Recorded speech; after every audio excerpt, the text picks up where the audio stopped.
Bismillahirrahmanirrahim. Assalamualaikum warahmatullahi wabarakatuh. Maha suci Allah, segala puji dan syukur kita panjatkan kehadirat Allah.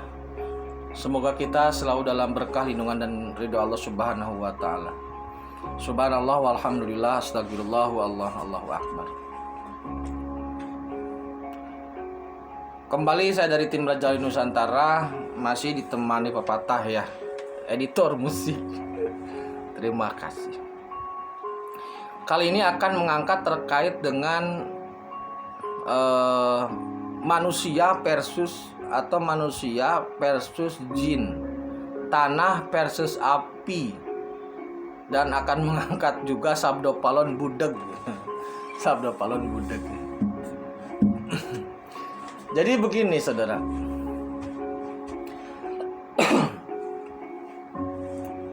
manusia itu tersusun dari berbagai unsur. Unsur yang paling dominan itu adalah tanah. Mintin itu, atau tanah atau lumpur lah. Intinya dari tanah lah begitu. Sedangkan iblis, setan dan jin itu tersusun dari struktur api.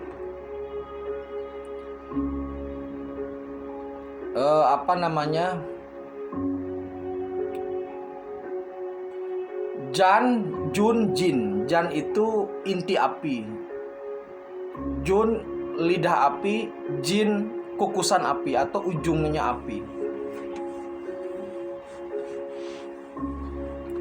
Dalam video saya sebelumnya sudah saya sampaikan bahwasanya pertama kali Allah menciptakan cahaya, kemudian dari cahaya itu diciptakanlah malaikat dan surga.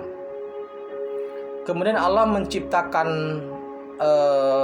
angin, setelah itu menciptakan api. Angin dan api, perpaduan antara angin dan api, kemudian diciptakanlah jin, iblis, setan dan jin. Jan, Jun, Jin itu tiga itulah pokoknya.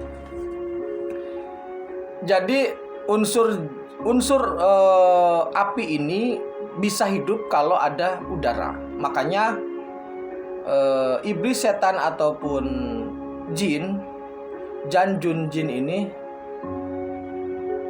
ini eksistensi hidupnya selalu terkait dengan udara.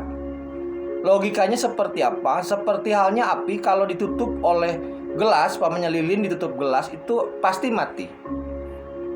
Seperti api. Jadi setan, iblis dan jin itu butuh angin atau udara. Eksistensinya butuh angin atau udara. Kalau malaikat, karena dia unsur cahaya, itu tidak butuh udara. Seperti halnya cahaya lampu, walaupun ditutup dia nggak bakal mati. Sedangkan manusia yang tersusun dari, yang inti pembuatannya dari tanah, itu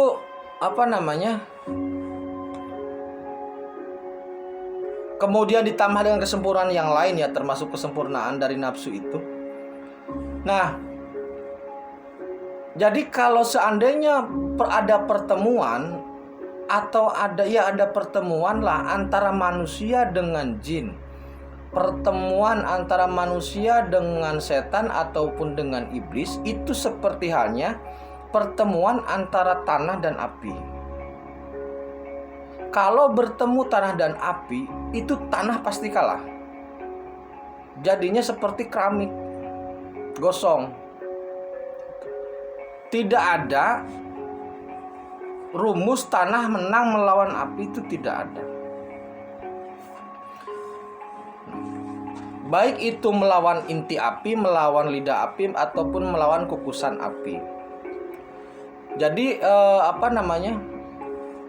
ada yang mengatakan bahwasanya iblis itu merupakan malaikat ya, Ajazil itu.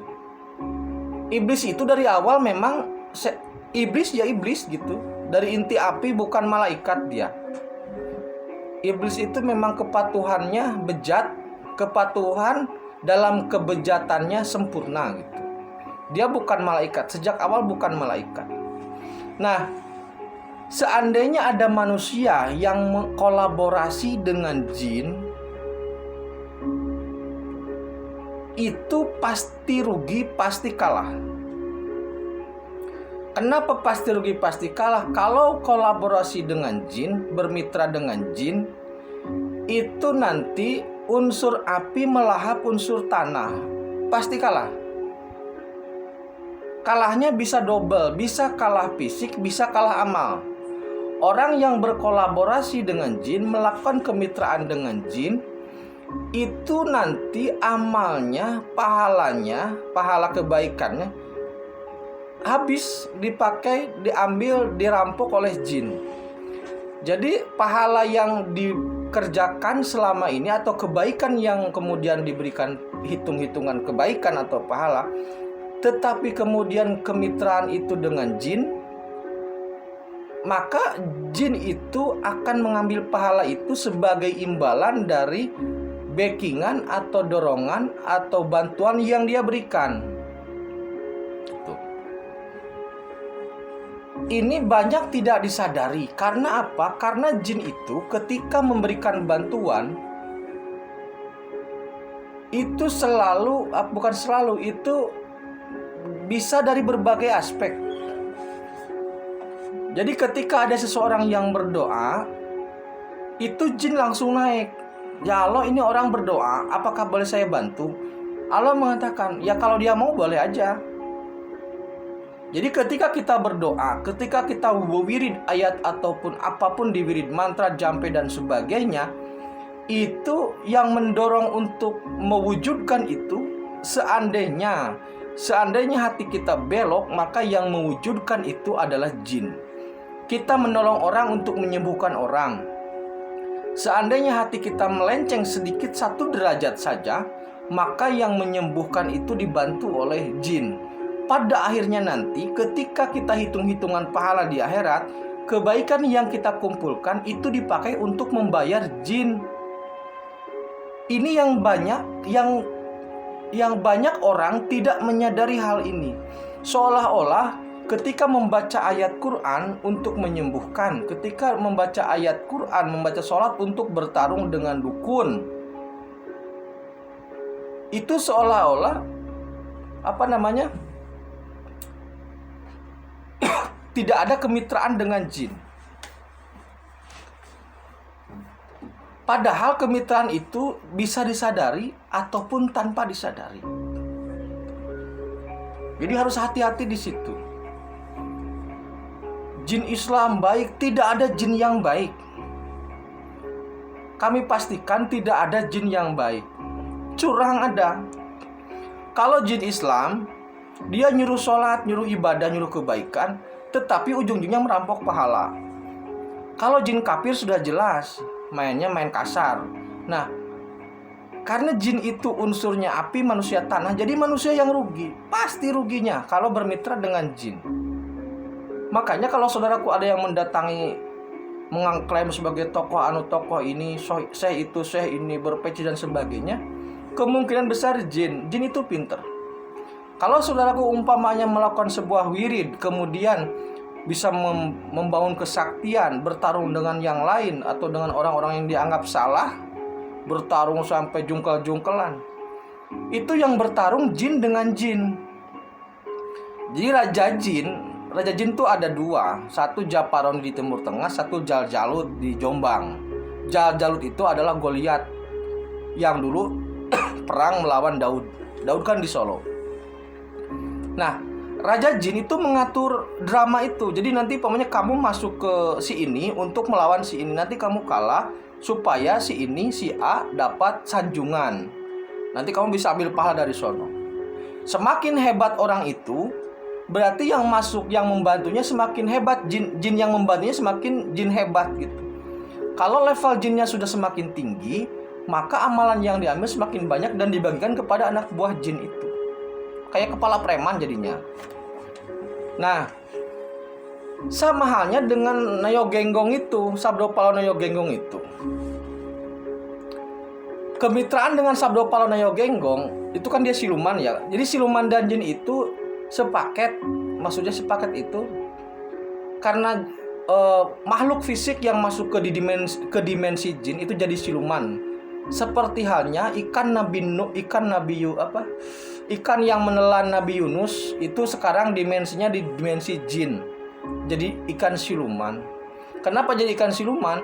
Karena supaya tidak butuh makan. Kalau dia di dimensi asli, ikan di laut bisa habis karena besar sekali.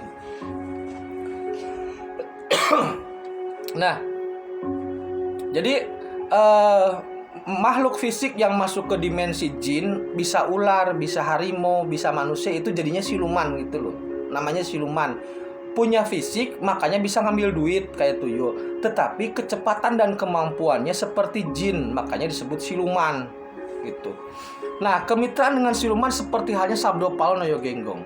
Kasus kemarin, karena Sabdo Palo Noyo Genggong terus-terusan menggoda orang-orang, membisiki orang-orang dengan tidak jelas, maka saat ini sudah tidak bisa lagi karena Sabdo Palo Noyo Genggong sudah jadi budak sekarang. Siapa yang bikin budak? Kanjeng Sunan Kali.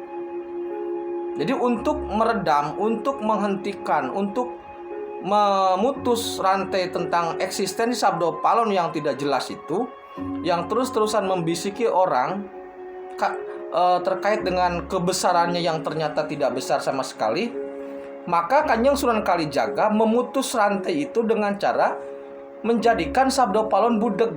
Tidak bisa, kalau dia ngomong tidak bisa didengar orang, dan dia juga tidak bisa mendengar pertanyaan atau omongan dari manusia. Itu asli. Kalau tidak percaya, silahkan tanya Kanjeng Sunan Kali. Silahkan tanya Kanjeng Sunan Kalijaga. Jadi baru kemarin dibikin budak sama Kanjeng Sunan Kalijaga atas permintaan Raja Wali. Hebat bener Raja Wali. Bukan Raja Wali Nusantara yang minta. Tuh. Jadi kenapa demikian? Karena kemitraan ini berbahaya. Harus diputus. Perlahan harus diputus. Jadi dulu selatan itu dulu aktif bermitra dengan manusia, menawarkan kayak sales marketing gitu loh. Sales kartu kredit itu dulu sering ini. Dulu aktif, sekarang sudah tidak aktif. Jadi sekarang selatan sudah tidak aktif, sudah menyatakan pasif untuk bekerja sama, kecuali bagi orang-orang yang maksa mau tetap dibuka sebagai kodratinya siluman. Jadi kodrat siluman begitu, tetapi tidak aktif. Sehingga nanti di hadapan Allah, kalau Ratu Selatan ditanya kenapa masih bekerja sama, saya tidak membuka, tapi mereka yang datang gitu.